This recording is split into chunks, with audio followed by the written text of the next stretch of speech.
السلام علیکم ورحمۃ اللہ وبرکاتہ۔ بسم اللہ الرحمن الرحیم۔ مصر کے شہر اسکندریہ کے اندر ایک بازار تھا۔ اس بازار کا نام ویسری بازار تھا اور وہ بازار بہت ہی قدیم ترین بازار تھا۔ وہ بازار سلطان نور الدین زنگی رحمۃ اللہ علیہ نے اپنے دور سلطنت کے دوران بنایا تھا، اور وہ بازار مصر کی تجارت میں کافی مددگار ثابت ہوا تھا۔ اور اب سلطان صلاح الدین ایوبی رحمۃ اللہ علیہ کا دور سلطنت تھا، اور وہ بازار دن دگنی رات چگنی ترقی کرتا ہوا چل رہا تھا۔ اس بازار میں نہ صرف مصر کے بلکہ فلسطین، شام اور دور دور کے ممالک سے لوگ تجارت کرنے کے لیے آتے تھے، کیونکہ وہ بازار ایک ایسی مقام پر بنایا گیا تھا جس کو چاروں طرف سے آنے والے راستے بڑے آسان تھے۔ اسی بازار کے اندر ایک موچی رہتا تھا جس کی ایک دکان تھی۔ وہ دکان اس نے کرائے پر لی ہوئی تھی، اور اس دکان کا مالک ایک موچی تھا، اور اب وہ بہت بوڑھا ہو چکا تھا۔ اور اس موچی کی خواہش تھی کہ میں یہ دکان آگے صرف ایک اور موچی کو ہی کرائے پر دوں گا، کیونکہ میں نے اس دکان سے بہت اچھا کمایا اور اللہ نے بہت برکت ڈالی، لہذا میری خواہش ہے کہ میں اس دکان کو صرف ایک موچی کو ہی کرائے پر دوں گا۔ اور اسی وجہ سے وہ دکان ایک اہم جگہ ہونے کے باوجود ایک موچی ہی چلا رہا تھا، اور وہ موچی بھی کوئی عام موچی نہیں تھا، بلکہ مصر کا ماہر ترین اور کاریگر موچی تھا۔ وہ ایسے ایسے جوتے تیار کرتا کہ رینالڈ بادشاہ کو بھی اس موچی کے بنائے گئے جوتے متاثر کر دیتے، حتیٰ کہ اس موچی کے بنائے گئے جوتے بڑے بڑے ممالک میں باہر لوگوں کو تحائف میں دینے کے لیے بھیجے جاتے۔ اور موچی اس وجہ سے بھی بہت مشہور تھا کہ بڑے بڑے زمیندار، تاجر اور بادشاہوں کی ملکاؤں کے جوتے، اور حتیٰ کہ بادشاہوں کے جوتے بھی وہ موچی ہی تیار کرتا تھا۔ وقت گزرتا رہا اور وہ موچی اپنے ہنر کی وجہ سے پورے مصر، فلسطین اور شام بلکہ بڑے بڑے ملکوں میں مشہور ہو گیا تھا۔ اس موچی کا نام قاضی عالم دین تھا۔ وہ نام کا صرف قاضی تھا کیونکہ اس کو بچپن میں اس کے بابا قاضی علم دین بلاتے تھے، لہذا اس کے نام قاضی علم دین لگ چکا تھا۔ لیکن وہ پیشے کے لحاظ سے قاضی نہیں تھا بلکہ ایک موچی تھا۔ ایک دفعہ سلطان صلاح الدین ایوبی رحمۃ اللہ علیہ دربار میں بیٹھے ہوئے تھے، اور وہ موچی اپنے ہاتھ میں تھیلا پکڑے سلطان صلاح الدین ایوبی رحمۃ اللہ علیہ کے سامنے حاضر ہوا۔ سلطان صلاح الدین ایوبی رحمۃ اللہ علیہ اس موچی کو اچھی طرح جانتے تھے، کیونکہ سلطان صلاح الدین ایوبی رحمۃ اللہ علیہ اس کے ہاتھوں کے بنے جوتے پہنتے تھے۔ جب سلطان صلاح الدین ایوبی رحمۃ اللہ علیہ نے اس کے ہاتھ میں ایک قیمتی تھیلا دیکھا اور اس موچی کو اپنے سامنے کھڑا دیکھا، تو سلطان صلاح الدین ایوبی رحمۃ اللہ علیہ سمجھے کہ شاید قاضی علم دین موچی میرے لیے جوتے تحائف میں لے کر آیا ہے۔ سلطان نے کہا، قاضی علم دین، اس بار تم میرے لیے کیا لے کر آئے ہو؟ کیا اس بار بھی میرے لیے کوئی اچھے سے جوتے بنا کر لائے ہو؟ کیونکہ موسم بدل رہا ہے۔ تو موچی نے خاموش کھڑے ہوئے اپنا چہرہ نیچے لٹکایا۔ سلطان صلاح الدین ایوبی رحمۃ اللہ علیہ سمجھ چکے تھے کہ ضرور قاضی علم دین کسی مشکل میں ہے۔ سلطان نے پوچھا، بتاؤ قاضی صاحب، اس تھیلے میں کیا ہے اور تم اتنے پریشان کیوں نظر آ رہے ہو؟ اس نے کہا، سلطان معظم، آج صبح میں نے دکان کھولی اور دکان کھولتے ہوئے میرے پاس کافی ہجوم بڑھ گیا۔ میں نے اپنا کام شروع کر دیا۔ تھوڑی دیر گزری کہ میرے پاس ایک بوڑھا بزرگ آیا۔ وہ اپنے گدھے پر سوار تھا۔ اس نے مجھے ایک تھیلا دیا اور کہا، حضور، یہ میری بیٹی کے جوتے ہیں، تم اس کو مرمت کر دو، اس کی شادی ہونے والی ہے، لہٰذا ہمیں ان کے جوتوں کی ضرورت پڑے گی۔ میں نے کہا، ٹھیک ہے بزرگو، آپ کل یہ جوتے لے کر جانا۔ میں اس بوڑھے بزرگ کو جانتا ہوں، وہ بازار کے پاس موجود گاؤں میں رہتا ہے۔ لیکن سلطان معظم، جب میں اپنے کام سے فارغ ہو کر میں نے اس تھیلے کو کھولا تو اس تھیلے کے اندر کوئی جوتا نہیں تھا، بلکہ اس تھیلے کے اندر ایک عورت کے 2 کٹے ہوئے بازو تھے۔ یہ سن کر سلطان صلاح الدین ایوبی رحمۃ اللہ علیہ اپنی نشست سے کھڑے ہو گئے اور کہا، آپ یہ کیا کہہ رہے ہیں؟ آپ نے تحقیق نہیں کی کہ وہ بوڑھا کہاں گیا، اور آپ نے اس بوڑھے سے پوچھا نہیں یہ وہ آپ کو دھوکے سے کیوں دے گیا، اور اس تھیلے میں موجود کٹے ہوئے بازو کس عورت کے ہیں، اور اس بوڑھے نے اس عورت کو کیوں قتل کیا؟ تو اس نے کہا، حضور، جب میں نے اس تھیلے میں بازو دیکھے تو میں چند لمحوں کے لیے کانپنے لگا، لیکن جب میں اپنے ہوش میں واپس آیا تو مجھے اور کوئی راستہ دکھائی نہ دیا۔ میں سیدھا ان کو لے کر آپ کے پاس آ گیا، کیونکہ میں جانتا تھا کہ اگر بازار میں موجود کسی اور نے اس تھیلے میں موجود کٹے ہوئے عورت کے بازو دیکھ لیے تو وہ مجھے سیدھا قاضی صاحب کے پاس لے جائیں گے، اور قاضی صاحب بنا کوئی ثبوت، بنا کوئی جانچ کیے مجھے اس ثبوت کی بنا پر پھانسی کی سزا دے دیں گے۔ یہ سن کر سلطان صلاح الدین ایوبی رحمۃ اللہ علیہ نے اسے حکم دیا کہ اس بوڑھے کو ابھی اور اسی وقت حاضر کیا جائے۔ سلطان کے سپاہی گئے اور قاضی کی بتائی ہوئی جگہ پر اس بوڑھے کو جھونپڑی سے اٹھا کر لائے۔ سلطان صلاح الدین ایوبی رحمۃ اللہ علیہ نے پوچھا، بابا آپ اپنی عمر دیکھیں اور اپنے کام، 70 سال آپ کی عمر لگ رہی ہے، موت آپ کے قریب ہے، اور آپ نے ایک لڑکی کا قتل کیا، بتاؤ اس کے پیچھے کیا وجہ تھی؟ یہ سن کر وہ کانپنے لگا اور کہا، حضور یہ آپ کیا کہہ رہے ہیں؟ میں نے کسی کو قتل نہیں کیا، میں تو خود ایک نوجوان بیٹی کا باپ ہوں اور بڑی مشکلوں سے اس کو رخصت کر رہا ہوں۔ سلطان صلاح الدین ایوبی رحمۃ اللہ علیہ نے اس بوڑھے کو تفصیل سے بتایا کہ کس طرح تم اس کو تھیلا دے کر گئے، اور جب موچی صاحب نے اس کو کھولا تو اس میں 2 کٹے ہوئے بازو تھے۔ اس نے کہا، سلطان معظم، میں نہیں جانتا کہ اس تھیلے میں بازو کیسے آئے، مجھے میری بیٹی نے اس میں جوتے ڈال کر دیے تھے۔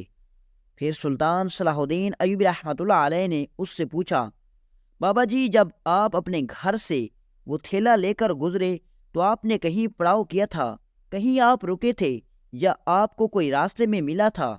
تو اس نے کہا، جی ہاں سلطان معظم، جب میں اپنے گھر سے نکلا تو بازار میں موجود طعام خانے پر گیا، میں نے وہاں جا کر 2 سکے ادا کر کے ایک ٹھنڈا مشروب پیا اور اپنا تھیلا لے کر وہاں سے چل پڑا، لیکن جب میں وہاں طعام خانے سے اٹھنے لگا تو میرے ساتھ والی نشست پر ایک اور آدمی بیٹھا ہوا تھا اور اس کے پاس بھی وہی تھیلا تھا، اور اسی طرح اس بوڑھے کو یاد آیا، حضور ہو سکتا ہے کہ میرا تھیلا اس نے مجھ سے بدل دیا ہو۔ سلطان صلاح الدین ایوبی رحمۃ اللہ علیہ نے کہا، بابا جی کیا تم اس نوجوان کو جانتے ہو؟ اس نے کہا، نہیں سلطان معظم، میری آنکھیں بہت کمزور ہیں، میں اتنا واضح نہیں دیکھ سکتا، بس نظر اتنا آتا ہے کہ کسی کی محتاجی کے بغیر چل سکتا ہوں۔ یہ سن کر سلطان صلاح الدین ایوبی رحمۃ اللہ علیہ نے قاضی صاحب کو حکم دیا کہ یہ تھیلا میرے سامنے حاضر کیا جائے۔ قاضی صاحب نے سلطان صلاح الدین ایوبی رحمۃ اللہ علیہ کے سامنے تھیلا رکھا اور کہا، حضور یہ میرا تھیلا نہیں، اس تھیلے پر استعمال ہونے والا چمڑا بہت مہنگا لگتا ہے، اور جو قاتل کوئی وہ عام انسان نہیں بلکہ بہت بڑا تاجر یا کوئی زمیندار لگتا ہے۔ یہ سن کر سلطان نے کہا، سمجھ اس بات کی نہیں آ رہی کہ اگر وہ کسی لڑکی کو قتل کرتا تو اس کے بازو ڈال کر کہاں لے کر جا رہا تھا، آخر اس کے پیچھے کیا راز ہے؟ سلطان صلاح الدین ایوبی رحمۃ اللہ علیہ نے اس وقت اپنے قریبی ساتھی علی بن سفیان کو اپنے پاس بلایا اور کہا، اے علی، آج جو تم پر میں فرض سونپنے والا ہوں وہ بہت بڑا فرض ہے، اس کے پیچھے 2 آدمیوں کی زندگی داؤ پر لگی ہوئی ہے، اگر اس تھیلے کے تم مالک کو نہ پکڑ پائے تو تم مجھے مجبوراً اس بوڑھے بزرگ یا پھر قاضی عالم دین کو سزا دینی ہوگی، لہٰذا ان دونوں آدمیوں کی زندگی تمہارے ہاتھ میں ہے، جاؤ اور اس تھیلے کے مالک کا پتہ کرو کہ آخر اس قاتل نے یہ تھیلا کہاں سے لیا یا پھر کس سے بنوایا۔ علی بن سفیان اپنے گھوڑے پر سوار ہوا اور پورے مصر کے بازاروں میں پھرنے لگا، ہر تاجر کے پاس گیا، اس بازار میں بھی گیا، لیکن اس تھیلے کے بارے میں کہیں پتہ نہ چلا، کسی تاجر نے نہیں بتایا کہ یہ تھیلا کہاں بنتا ہے۔ ایک بازار سے جب علی بن سفیان تھک ہار کر نکلنے لگا تو اتنے میں ایک تاجر نے کہا، حضور یہ تو میں نہیں جانتا کہ یہ تھیلا کہاں ملتا ہے، لیکن میں یہ ضرور جانتا ہوں کہ اس تھیلے میں استعمال ہونے والا چمڑا فلسطین کا ایک چھوٹا سا بازار ہے، وہاں ایک موچی ہے جو اس قسم کا چمڑا بیچتا ہے، کیونکہ ایک دفعہ میں تجارت کے سلسلے میں وہاں گیا تھا اور اسی طرح کا چمڑا میں نے وہاں دیکھا تھا، اور یہ باقی چمڑوں کی نسبت 5 گنا مہنگا ہے۔ یہ سن کر سلطان صلاح الدین ایوبی رحمۃ اللہ علیہ نے اسی وقت علی بن سفیان کو فلسطین کی طرف روانہ کر دیا۔ وقت گزرتا رہا اور 15 دنوں کے بعد علی بن سفیان وہاں پہنچ گیا، اور جا کر معلوم کیا تو ایک چھوٹے سے بازار میں وہی تاجر موجود تھا اور اسی قسم کا چمڑا اسی کے پاس پڑا ہوا تھا۔ علی بن سفیان نے جب چمڑے کو دیکھا اور تھیلے والے چمڑے کو دیکھا تو ان میں کافی مشابہت تھی، تو علی بن سفیان نے پوچھا، اے تاجر بتاؤ یہ چمڑا تم نے کس کو بیچا تھا؟ اس نے کہا، حضور دن میں سینکڑوں کی تعداد میں گاہک آتے ہیں، لیکن میں آپ کو کیسے بتا سکتا ہوں کہ میں نے کس کو بیچا تھا؟ تو اتنے میں علی بن سفیان نے کہا، حضور آپ یاد کریے، یہ آپ سے کوئی ایسا تاجر خرید کر گیا جو فلسطین کا نہیں بلکہ مصر کا ہے۔ آپ یاد کریں کہ آپ کے پاس کوئی ایسا گاہک آیا ہو جو مصر کا ہو۔ یہ سن کر اس نے کہا، جی ہاں حضور مجھے یاد آ گیا، چند ماہ پہلے میرے پاس ایک زرگر نامی تاجر آیا۔ اس نے کہا، مجھے ایسا چمڑا دو جس سے میں ایک تھیلا بنوانا چاہتا ہوں اور اس چمڑے کو کوئی عام خنجر بھی آسانی سے نہ کاٹ سکے۔ پھر اس نے مجھ سے کہا، جہاں کوئی ایسا موچی ہوگا جو اس چمڑے کا تھیلا بنا سکتا ہو۔ میں نے اسے وہ جگہ بتائی اور وہ اسی کے پاس گیا اور وہاں سے تھیلا بنوایا۔ علی بن سفیان اسی وقت اس موچی کے پاس پہنچا اور جا کر اسے تھیلا دکھایا، تو اس نے بھی اس بات کی گواہی دے دی کہ یہ تھیلا وہی آدمی اس سے بنوا کر گیا۔ علی بن سفیان 15 دنوں کے سفر کے بعد جب مصر کے شہر اسکندریہ میں پہنچا تو علی بن سفیان نے اس زرگر نامی تاجر کے بارے میں معلومات لینا شروع کروا دیا۔ چند دنوں میں زرگر تاجر کی مکمل معلومات لے کر علی بن سفیان اس کے گھر پہنچا اور سپاہیوں کے ساتھ اس کو گھسیٹتا ہوا سلطان صلاح الدین ایوبی رحمۃ اللہ علیہ کی عدالت میں لے آیا۔ سلطان صلاح الدین ایوبی رحمۃ اللہ علیہ نے کہا، تم کو پکڑنے کے لیے علی بن سفیان نے فلسطین کا سفر کیا، لیکن تم نے ایک عورت کے ہاتھ کاٹتے ہوئے ذرا بھی نہیں سوچا۔ بتاؤ اس کے پیچھے کیا ماجرا ہے؟ تم نے ایک عورت کو کیوں قتل کیا اور اس کے بازو کاٹنے کے پیچھے کیا مقصد تھا؟ اس نے کہا، سلطان معظم میں بھی ایک موچی تھا اور مصر کے شہر منصورہ کے اندر اپنے ہنر کو آزماتا تھا۔ جس بازار میں میں کام کرتا تھا اسی کے ساتھ ہی ایک زمیندار کی حویلی تھی، اور اس حویلی میں ایک لڑکی رہتی تھی جو وہ زمیندار اور اس لڑکی کو شاید فلسطین سے خرید کر لایا تھا، اور ہر آئے دن وہ زمیندار اس لڑکی کو حویلی میں رقص کروا کر لوگوں سے قیمت وصول کرتا، اور میں نے بہت دفعہ سنا کہ وہ زمیندار نہ صرف خود اس لڑکی کو اپنی ہوس کا نشانہ بنواتا بلکہ بڑے بڑے تاجروں کے سکوں کی خاطر اس کو ہوس کا نشانہ بناتا ہے۔ جب میں نے اس لڑکی کے بارے میں سنا تو ایک دن میں نے زمیندار صاحب کو کہا کہ آپ ہر روز میرے پاس جوتا لے کر آنے کی زحمت نہ کریں، آج میں خود جوتے بنا کر آپ کے پاس آپ کی حویلی میں پہنچا دوں گا۔ میں نے جو جوتا تیار کیا اور تیار کرنے کے بعد حویلی میں پہنچا اور داخل ہوتے ہوتے میں اس لڑکی کے کمرے پر جا پہنچا۔ سلطان معظم وہ کوئی لڑکی نہیں تھی بلکہ بلا کی ایک خوبصورت حسینہ تھی۔ میں نے اسی وقت اس لڑکی کو پسند کر لیا اور میں سیدھا اس زمیندار کے پاس گیا اور اس سے کہا، زمیندار صاحب کیا آپ مجھے یہ لڑکی فروخت کرنا چاہیں گے؟ اس نے طنزیہ مسکراہٹ کے ساتھ کہا، تم موچی ہو، یہ کوئی چمڑا نہیں کہ اس کو خرید لو گے، یہ ایک حسینہ ہے۔ میں نے اس سے کہا، حضور اس کی قیمت بتائیں۔ جب اس نے قیمت بتائی تو وہ میری سوچ سے بھی زیادہ تھی، لیکن میں نے بھی سوچ لیا تھا کہ اب اس لڑکی کو مزید ہوس کا نشانہ نہیں بننے دوں گا۔ میں نے اپنی ساری زندگی کی جمع پونجی کی، حتیٰ کہ میں نے اپنی دکان بیچ ڈالی، سارے سونے کے سکے اکٹھے کیے اور اس لڑکی کو اس سے خرید لیا اور اس کو اپنے گھر لے آیا۔ میں نے اسے پہلی رات ہی بتا دیا کہ میں نے تمہیں اب آزاد کروا دیا ہے، اب تمہیں کوئی بھی بری نظر سے نہیں دیکھ سکے گا۔ لہذا تم اب اپنی خوشی خوشی زندگی گزار سکتی ہو۔ اس نے کہا میں اب آپ کا کبھی زندگی میں ساتھ نہیں چھوڑوں گی۔ سلطان معظم اب میرے پاس کچھ نہیں بچا تھا۔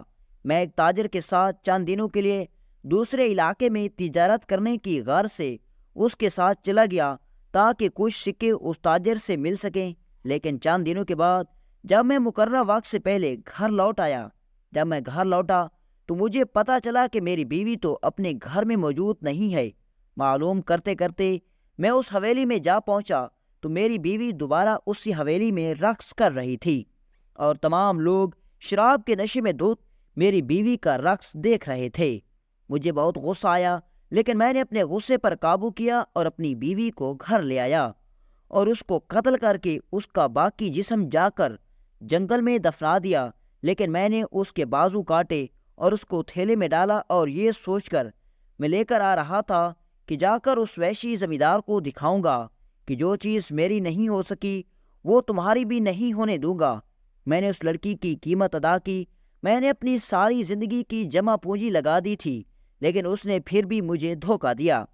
لیکن جب میں بازار میں پہنچا تو مجھے شک ہو گیا کہ میرے گاؤں والوں کو پتہ چل چکا ہے کہ میں نے لڑکی کو قتل کر دیا، لہٰذا وہ میرے پیچھے پیچھے تھے۔ اس لیے میں نے اس بوڑھے بزرگ کے تھیلے کو دیکھا تو وہ کافی میرے تھیلے سے مشابہت رکھتا تھا، اور میں نے دیکھا کہ اس کی نظر کمزور ہے، اس لیے میں نے وہ تھیلا اس کے ساتھ بدل دیا اور اس بوڑھے بزرگ کو پتہ نہیں چلا۔ سلطان معظم میں یہ نہیں جانتا تھا کہ ایک تھیلے کی وجہ سے میں پکڑا جاؤں گا۔ سلطان صلاح الدین ایوبی رحمۃ اللہ علیہ نے کہا بے شک وہ زمیندار بھی سزا کا مستحق تھا اور تیری بیوی نے بھی تیرے ساتھ غداری کی، لہذا وہ بھی سزا کی مستحق تھی، لیکن سزا یا تو قاضی صاحب دے سکتا تھا یا پھر ریاست تم کو سزا دینے والی تھی، لہذا تم کون ہو سزا دینے والے؟ تمہیں ایک عورت کے قتل میں پھانسی دی جاتی ہے۔ اور اس کے بعد سلطان صلاح الدین ایوبی رحمۃ اللہ علیہ نے اسی وقت اپنے سپاہیوں کو بھیج کر اس زمیندار کو اٹھوا لیا اور اس کو بھی نامحرم عورتوں کے ساتھ جسم کے ساتھ کھیلنے کی وجہ سے سنسار کرنے کا حکم دے دیا۔